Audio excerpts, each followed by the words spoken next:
Pourquoi, selon vous, les pays occidentaux ne prennent pas des mesures sévères à l'encontre du Rwanda, même s'ils reconnaissent son ingérence dans la situation à l'est de la RDC? Est-ce que vous pensez que cette politique de l'autruche, finalement, suffira pour apaiser les tensions dans la région?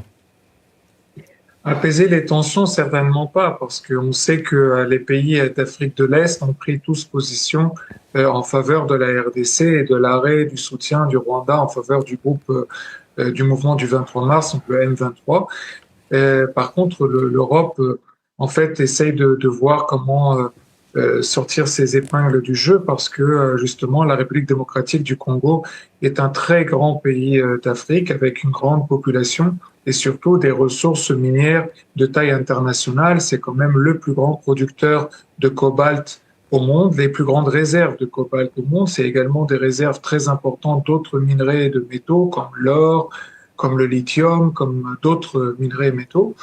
Et donc, l'Europe sait que le Rwanda va continuer à maintenir sa présence à l'est du pays.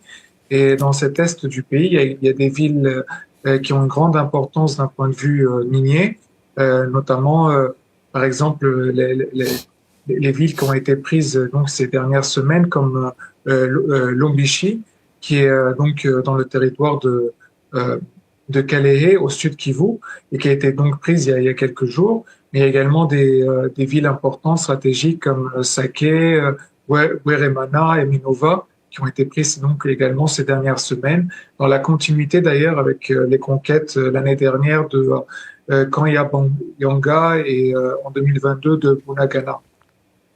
Certains pays européens ainsi que l'UE elle-même ne sont pas pressés de rompre les accords existants avec le Rwanda. Comment voyez-vous cette situation compte tenu des accusations portées par l'UE à l'égard de Kigali tout de même?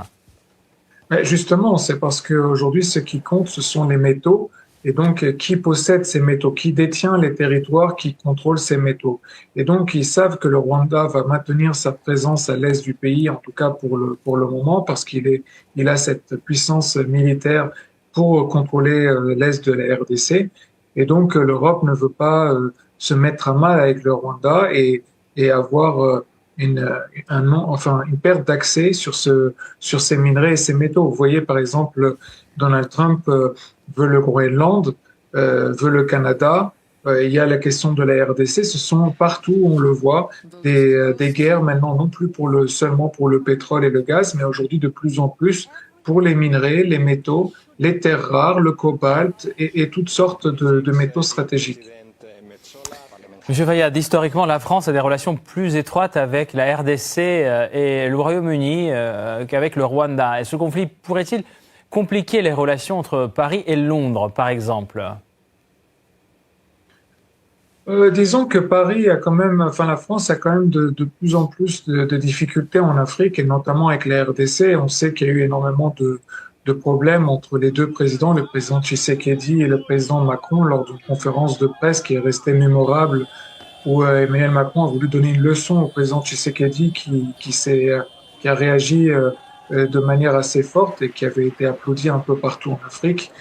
Donc, il y a quand même cet aspect-là. Puis la France a déjà perdu pied quelquefois en RDC par le passé. On se rappelle justement quand Mobutu avait été renversé par Laurent Désiré Kabila. Laurent Désiré Kabila avait le soutien américain et britannique. Et ensuite, la France était revenue dans le jeu avec Joseph Kabila. Mais maintenant, donc, avec le président Tshisekedi, les choses sont différentes.